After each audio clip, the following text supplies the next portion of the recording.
Hi everybody, welcome to Cafe. I'm Clarence Reynolds. And I'm Crystal Candy. It's great to be back with you to share all the fun and exciting events that are happening this week. But first, let's start off with Amy Sweezy because she is at the Orlando Science Center with something fantastic. Hey, Amy.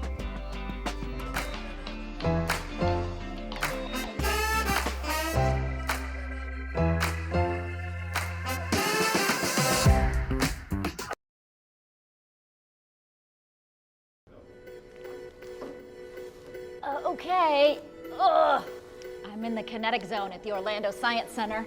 And yes, these are the pulley chairs. Bet you can't guess why. I'm trying to lift myself up here. I don't know if I can make it to the top.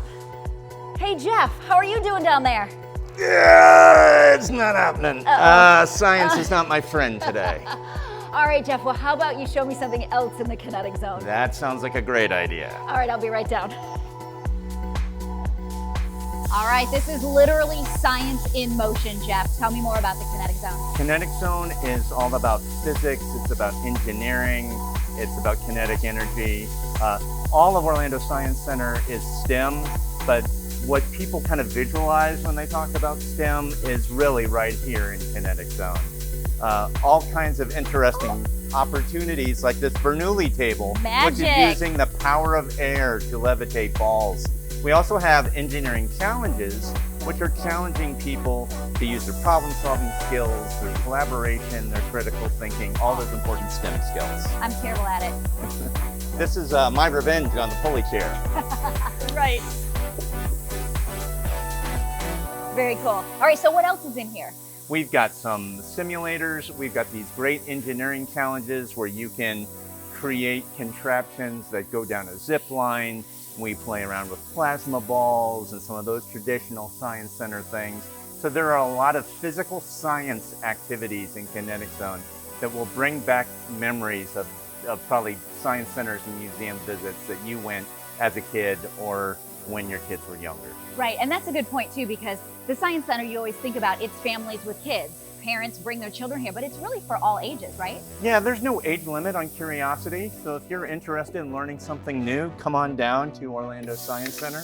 Also for adults specifically, we do Science Night Live, which is an adult night that happens 5 times a year, where on a Saturday night, we open up the Science Center specifically for adults with guest speakers, cool activities, and all the Science Center, but no kids. All right, so you heard it right here. Bring your kids, don't bring your kids. It's all at the Orlando Science Center. Don't miss it. They are closed on Wednesdays during the school year, but open every other day of the week. Yes. I tell you what, they have so much always going on at the Orlando Science Center, and I'm excited about the new Life exhibit that is still under construction, but it's going to open soon. I'm gonna go. Definitely. Definitely. Well, with a mission to inspire the human spirit through great music, the 89th annual Bach Festival takes place February 2nd through March 3rd. Performances include organ chamber, vocal, spiritual, and contemporary works written or inspired by Johann Sebastian Bach. All Bach Festival events will take place on the campus of Rollins College, and admission prices vary. Go to bachfestivalflorida.org for more details. And speaking of Bach, the Orlando Philharmonic Orchestra will perform Blues on Bach at the Winter Park Event Center. Music director Eric Jacobson leads off the Resonance series with both the original and interpreted takes on Bach tunes. The concert features a harpsichord concerto that is set to be one of Bach's favorite compositions. Showtime is at 7 p.m. on February 1st. Get more information at orlandophil.org. House of a Thousand Gadgets, House That Breathes, The Crazy House. These are just a few of the labels that have been bestowed upon a large concrete home that's been sitting in Bartow in Polk County for nearly a century.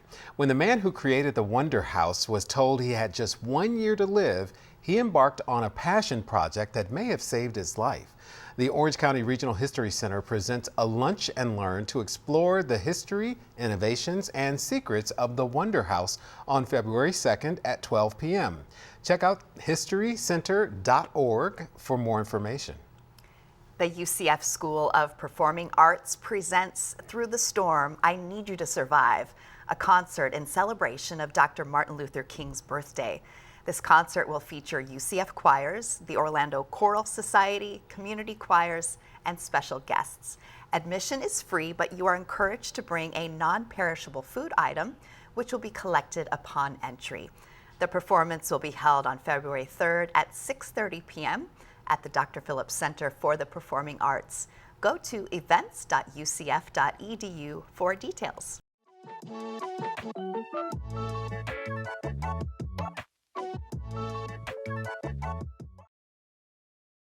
Well, spring is already in the air, and we have Stephanie Lorette with Avalon Park to talk all about the Avalon Spring Fest, which is to celebrate the Lunar New Year. So thank you, Stephanie, for being with us here today.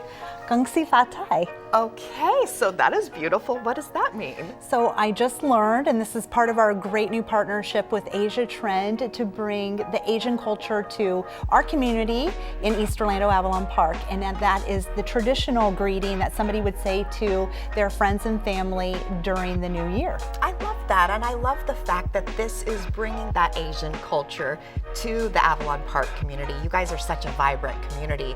How did this whole thing start? Because you were telling me this is only the second year. Yes, so we've started the relationship with Asia Trend a couple of years ago and started bringing events like Moon Over Avalon and the Spring Fest, which is the Lunar New Year celebration, in that partnership with Asia Trend. The idea is that we will start celebrating more cultures within the community and let people know what else is out there.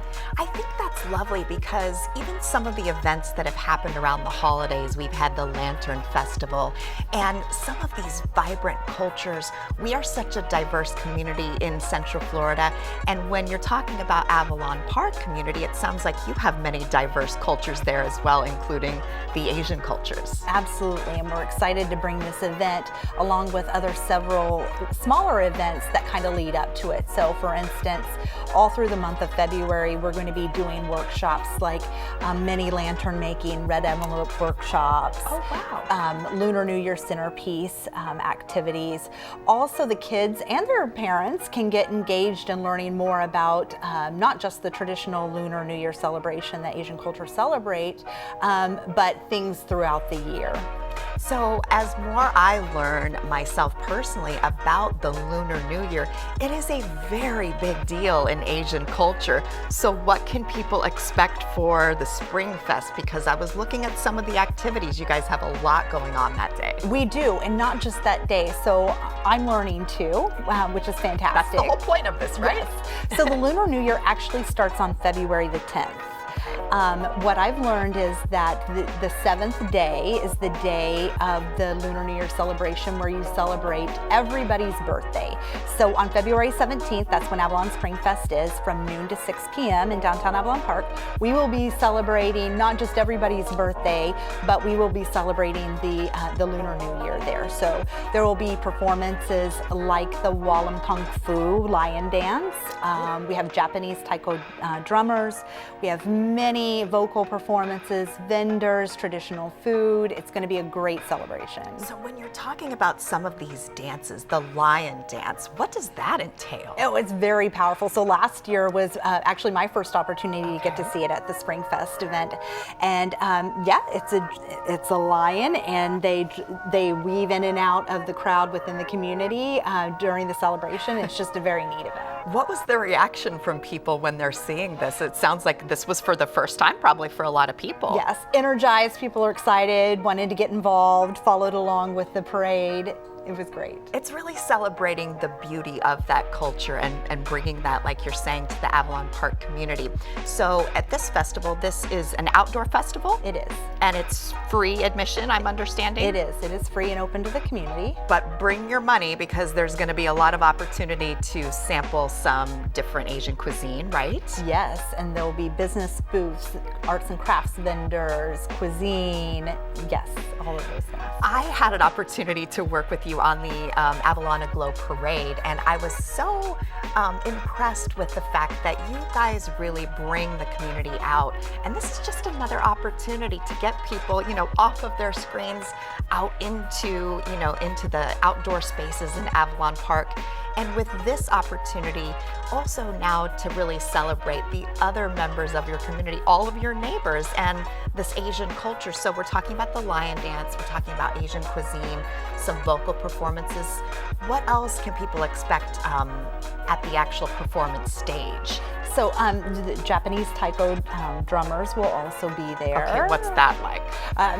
This will be my first experience. They were there Okay. last year, but I missed it, so I'm excited to see it. Awesome.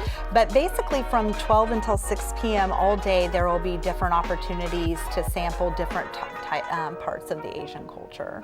So this would be a beautiful opportunity to come out to celebrate the Lunar New Year. And so this, I'm understanding, this is the year of the rabbit. It's the year of the dragon this year. It is the year of the dragon. Yes. So maybe I was looking at last year was year's. the year of the rabbit. Yeah. But it's interesting when you're saying that this is an opportunity to celebrate everyone's birthday. So everyone can join in the celebration in one way or the other, right? Absolutely.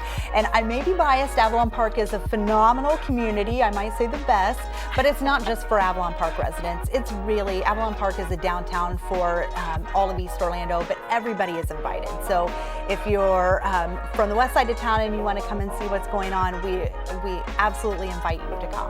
So where can people find out more information about the Avalon Spring Fest? So they can go to avalonparkorlando.com. On the website calendar there, we have all of the activities, not only for that day, but leading up to the event with some of the red envelope projects, the lantern making, as well as if you're interested in being a vendor or learning more about the vendors, you can email the Asia Trend team at avalonspringfest@gmail.com. Awesome. Well, we are so glad that you came here to share this important festival. Even though it's the second year, it sounds like it's really gaining traction and popularity. So Stephanie Lorette from Avalon Park, thank you so much for joining us, and check out those opportunities for you to find out more about the Avalon Spring Fest. Indulge your love of art at the 49th Annual Mount Dora Art Festival on February 3rd and 4th. Experience 300 fine artists lining the streets to showcase a vast array of incredible talent in this juried event. There will also be entertainment, adult beverages, and festival food to round out the weekend. The festival runs from 9 a.m. to 5 p.m. on Saturday and 9 to 4 p.m. on Sunday. Admission is free. The Dr. Phillips Center for the Performing Arts presents the Cleveland Orchestra, recently proclaimed the best orchestra in the world. The concert features selections by Chopin and Rachmaninoff. The Cleveland Orchestra has been praised for its technical precision, amazing musicianship, and quality of sound, especially its outstanding string section. Showtime is at 3 p.m. on February 4th. Go to drphillipscenter.org for tickets.